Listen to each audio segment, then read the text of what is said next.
और मैं आपके माध्यम से बीजेपी के लोगों को चेताना चाहता हूं कि हिंदू धर्म के ठेकेदार आप नहीं हो। 730 किसानों ने अपनी शहादत देनी पड़ी, इसमें जेजेपी का बहुत बड़ा रोल है। यूं संदीप सिंह सारा कुकर्म करें बैठे है, मेरी राय ने कौन पूछेगा, जो करेंगे फिर देखेंगे। पहला गठबंधन का मेंबर तो बनने दो हो, नाम बचा नहीं मांगते पहला एंड के। बीजेपी के जो चीफ मिनिस्टर के उम्मीदवार थे बाबा जी, थोड़ी मुश्किल तो बाज के जान बताइए।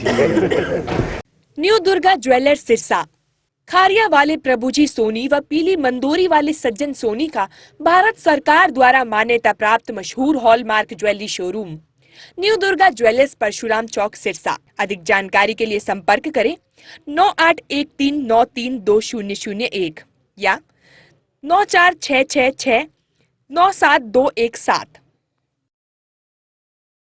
इसमें जो बात है, ये किसानों को शहादत के लिए 750 किसान शहीद हुए।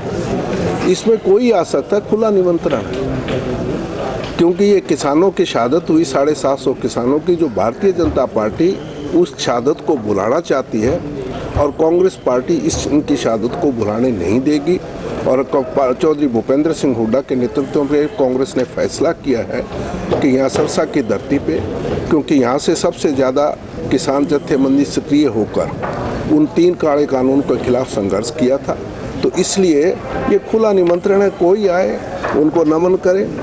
भारतीय जनता पार्टी ने, आप लोगों ने देखा कि 2014 से लेकर के आज तक कोई एक ऐसे जो वायदे माननीय भारतवर्ष के प्रधानमंत्री नरेंद्र मोदी जी की तरफ से एक मामला आया था कि जन धन योजना के तहत हर खाते में 15 लाख रुपए आए हैं, मुझे तो नहीं लगता कि किसी के खाते में आए हैं।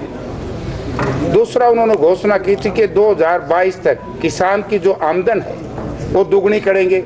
जो स्वामीनाथन कमीशन की रिपोर्ट इस देश में, आपको मालूम होगा, सबको पता इस बात का कि भारतीय जनता पार्टी के नेता समय कपड़े निकाल करके अर्ध नंगे होकर के कहते थे स्वामीनाथन कमीशन की रिपोर्ट लागू करो। 9.5 वर्ष से देश में कांग्रेस बीजेपी की सरकार है। और जब मैं मेंबर पार्लियामेंट था, स्वामीनाथन जी उस हमारी स्टैंडिंग कमेटी एग्रीकल्चर के सदस्य थे। चौधरी भूपेंद्र सिंह हुड्डा के नेतृत्व में ग्रुप ऑफ चीफ मिनिस्टर का एक समूह बनाया था, तो उसमें हुड्डा साहब ने तकरीबन, उसमें 100 कुछ मद हैं, उसमें से 3 मद को छोड़ करके, C2 फार्मूले की जो चर्चा बार बार करते हैं सब लोग, उसको छोड़ करके सारे मद कांग्रेस सरकार ने लागू कर दिए थे। यानी कि देखो, पहले ट्रैक्टर पे कितना 14-15%, 16% लोन था, 5-5, 6-6, 7-7 किलो उसमें मॉर्गेज किए जाते थे। उसके बाद शॉर्ट टर्म लोन, ये उसी के एक अंग है। शॉर्ट टर्म लोन हुड्डा साहब जब चीफ मिनिस्टर थे, विदाउट इंटरेस्ट, आप लोगों को मालूम ये बात ठीक है कि जनता ने किन्हीं कारणों से एक निकम्मी सरकार का गठन कर दिया। हरियाणा में जो हुड्डा साहब ने short term loan cooperative society का विदाउट इंटरेस्ट, बिना ब्याज के किया था, अब की बार इन्होंने ब्याज भी ले लिया। तो यानी कि हमारी विशेष योजना है कि भाई इन लोगों ने जो जनता के सामने माननीय प्रधानमंत्री जी से लेकर के प्रदेश के मुख्यमंत्री और गठबंधन के नेता जो आज इस सरकार में शामिल है, जिनकी वजह से 730 किसानों ने अपनी शहादत देनी पड़ी, इसमें जेजेपी का बहुत बड़ा रोल है। अगर जेजेपी 2019 में लोगों ने तो बीजेपी को रिजेक्ट कर दिया था, जेजेपी ने उनका साथ दिया और जेजेपी ने उनकी सरकार बनाई, तो वो लोग ज्यादा दोषी हैं। तो इसलिए ये जो केंद्र की सरकार और प्रदेश की सरकार, जो संपूर्ण किसान विरोधी सरकार है, जो वायदे किए थे उनको पूरा नहीं किया। इसी को अगर मैं संदर्भ कर दूं, क्लब हो जाए, तो पिछले दिनों लोकसभा में, यानी कि देश की आज़ादी के बाद सबसे खतरनाक जो इंसिडेंट हुआ है इस लोकसभा में हुआ है। यानी कि सिक्योरिटी लैग, सुरक्षा में चूक, और भारतवर्ष के गृह मंत्री बयान नहीं देते, इससे बुरी बात हो सकती है? यानी कि संपूर्ण तानाशाही है। तो इसके इन सब चीज़ों के विरोध में किसान के साथ जातियों को नमन करने के लिए, जैसे डॉक्टर के.वी. सिंह ने कहा कि बात ठीक है कि हम तो नमन कर रहे हैं, बीजेपी चाहती है। ये तो बार बार कभी जात के नाम से, कभी धर्म के नाम से, कभी किसी के नाम से, कभी क्षेत्रवाद के नाम से हर रोज ड्रामों की राजनीति करती है। आपने देखा फर्क? ये इनका फेलियर का काम है। चाहे 3 स्टेटों में इनकी गवर्नमेंट बन गई, जैसे आदमपुर बाई इलेक्शन आप सब लोगों को याद होगा, कांग्रेस पार्टी सैद्धांतिक तौर से, कॉन्स्टिट्यूशनल तौर से चुनाव हम हार गए, लेकिन जो रिजल्ट आए कांग्रेस की तो हवा बनी कि दलित और पिछड़ा सारा कांग्रेस के साथ लगे, ओपन हो गया और बीजेपी का ग्राफ गिरा। तो इसी तरीके से 3 स्टेटों में उनकी सरकार बनी, लेकिन जो हमारे हरियाणा से सटे हुए इलाके हैं, गंगानगर से लेकर के अलवर तक 34 में से 29 सीट कांग्रेस पार्टी ने जीत ली। वो क्यों जीती?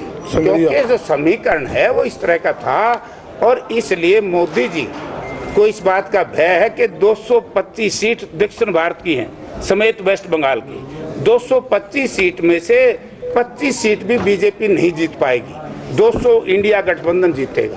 उसके बाद 102 सीट है महाराष्ट्र, बिहार और झारखंड, उनमें इनकी बुरी हालत है। ये तो अब जेब पिटा रहे हैं। अब उन बच्चों को लेकर के, ये मैं मानता हूं कि उन्होंने कानून को हाथ में लिया, लेकिन जिस व्यक्ति ने उनको पास दिया, अंदर जाने की इजाजत की, ये है भेदभाव बीजेपी का। यानी कि जो उनके मेंबर पार्लियामेंट हैं उनको तो कोई सजा नहीं, उनकी तो कोई गिरफ्तारी नहीं, उन बच्चों को गिरफ्तार कर लिया। उन बच्चों के ऊपर देशद्रोह के मुकदमे, टेररिस्ट एक्ट जो लगाते थे टेररिस्टों पे, वो लगा दिए। तो इसलिए विपक्ष के लोग यही बात कर रहे थे, विपक्ष के सांसद, कि भाई आप बयान दो गृह मंत्री जी, ये सारी चीज है क्या? उसको छुपाने के लिए नए आया इवेंट्स पॉलिटिक्स करते हैं। हमारे माननीय उपराष्ट्रपति जी बीच में आ कूदे। उपराष्ट्रपति जी उपराष्ट्रपति हैं, लेकिन उपराष्ट्रपति जी को उस वक्त, और हमारे उन लोगों को जो आज इस बात की चर्चा करते हैं कि वो याद नहीं आया जब देश की पार्लियामेंट का उद्घाटन हो रहा था, लोकसभा के स्पीकर साहब तो बुला लिए, राज्यसभा के चेयरमैन तो नहीं बुलाए, वो नहीं बुलाए ना। तो अपमान तो उस दिन हुआ डिप्टी स्पीकर का, उपराष्ट्रपति का उस दिन अपमान हुआ है। अपमान तो उस दिन हुआ है राष्ट्रपति जी का, जिसको महामहिम कहते हैं, प्रथम नागरिक है हमारी, दलित और आदिवासी समाज से आती है, उनको नहीं बुलाया गया। यानी कि दो काम करते हैं, चिटबीन का पटबीन की ड्रामा करते हैं। उनको सबको बातों को लेकर के ये काम यहाँ शुरू हुआ है, और अब जनता के सामने सब चीजें खुल गई हैं।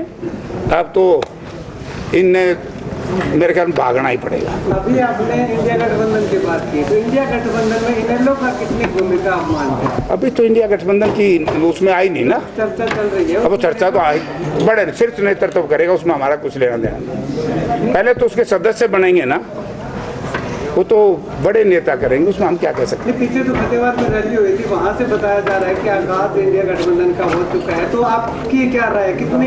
मेरी राय ने कौन पूछेगा, जो करेंगे फिर देखेंगे। पहला गठबंधन का मेंबर तो बनने दो, नाम बसियानी मंगते पहला हैंड के। खिलाड़ियों के मुद्दे को कैसे देखते हैं सर? इस कल परसों जो नंगा नाच हुआ है, यानी कि खिलाड़ी जब ये मेडल लेके आई थी साक्षी या ये पुनिया, तो उस वक्त तो भारत के प्रधानमंत्री ने भी उनको चाय पे बुलाया था। जब उनका यौन शोषण की बात आई, ये बुलाना चाहिए था कि नहीं चाहिए था? मुझे तो आप ही बता दे, कम से कम उन बच्चे बच्चियों से बात करनी चाहिए थी। और वहाँ कहाँ जाओगे? यू संदीप सिंह सारा कुकर्म करे बैठा है। उस वो लड़की है कोच बेचारी, उसने कितना अपमान का सामना करना पड़ रहा है। अरे बीजेपी कहते नैतिकता है, हमारा सिद्धांत है, काम ना बीजेपी में नैतिकता, ना बीजेपी का सिद्धांत, भ्रष्टाचार चरम सीमा पर, कानून व्यवस्था चौपट। इनको राज चाहिए, बाकी कुर्सी से प्यार है, जनता से कोई प्यार नहीं है। कल को कांग्रेस की सरकार आती है तो खिलाड़ियों को और कोच को न्याय मिलेगा? 100% मिलेगा, और उन लोगों की भी जांच कराई जाएगी जिन लोगों ने भ्रष्टाचार के माध्यम से इस प्रदेश की अथाह संपत्ति को, धरोहर को, दौलत को लूटने का काम किया। उन लोगों के खिलाफ भी कानूनी कार्रवाई की जाएगी जिन्होंने जनता से वायदे करके वोट ले लिए और ठगी करके भाग गए। यानी कि इन्हीं लोगों को लाइसेंस है। तो इसलिए भाई ये तो बोखलाया गे बार बार के 3 राज्य। अरे वही रिजल्ट जो अपने 7 लाख दे इलाके हैं, नौर का आपने देख लिया रिजल्ट, संगरिया का आपने देख लिया, और सबसे खतरनाक चुनाव था तारानगर में, तारानगर, तो वहाँ का देख लिया। बीजेपी के जो चीफ मिनिस्टर के उम्मीदवार थे बाबा जी, थोड़ी मुश्किल तो बाज के जान बताइए। तो कांग्रेस की हवा है, वो गिरी नहीं है। ये तो कहीं कहीं गड़बड़ कर लेते, तन पता बुकाए बुगुले यार। अपने बतावत धर्म का राजनीति का के मेल। और मैं आपके माध्यम से बीजेपी के लोगों को चेताना चाहता हूं कि हिंदू धर्म के ठेकेदार आप नहीं हो। हिंदू धर्म हिंदुओं का है, और जिस भी व्यक्ति ने धर्म का दुरुपयोग किया, राजनीति के रूप में इस्तेमाल करने का प्रयास किया, उससे धर्म कमजोर हुआ है। मैं देश की जनता से निवेदन करूंगा कि ये लोगों को धर्म को कमजोर कर रहे हैं बीजेपी वाले। अरे भाई, राम हमारा भी है, राम उनका भी, उनका रामलला हमारा राम है, इतना फर्क है बस। अरे क्या सोलाना, आपको याद होगा देश की आज़ादी के बाद सरदार पटेल ने सोमनाथ जी मंदिर में शिव महाराज का मंदिर बनाया था कि नहीं? कभी चोर आए थे थारे पे? कभी दिए आए थे? ये वही ड्रामा कर रहे हैं, दीपक जलाओ, ताली बजाओ, थाली बजाओ, सारा देश मरवा दिया। एक ही बार इन पे लोग विश्वास नहीं करेंगे। ड्रामे बताना, इवेंट्स की राजनीति करते हैं। ये बताओ कितने बच्चों को रोजगार दिया, ये बताओ कानून व्यवस्था की स्थिति क्या है, बेरोजगारी दर क्या है, प्रति व्यक्ति आय क्या है, ये चीजें हैं जो। तो इसलिए इस रैली में सारी चीजें सामने आ जाएंगी। इस रैली के बाद ये एक छोर से, यानी कि डबवाड़ी से जब बंदा चलेगा तो ये सीधा चंडीगढ़ के दरवाजे खुलेंगे, और सरसा जिला से चली हुई हवा दिल्ली में दरवाजा खोलेगी सत्ता का, और चंडीगढ़ का सत्ता।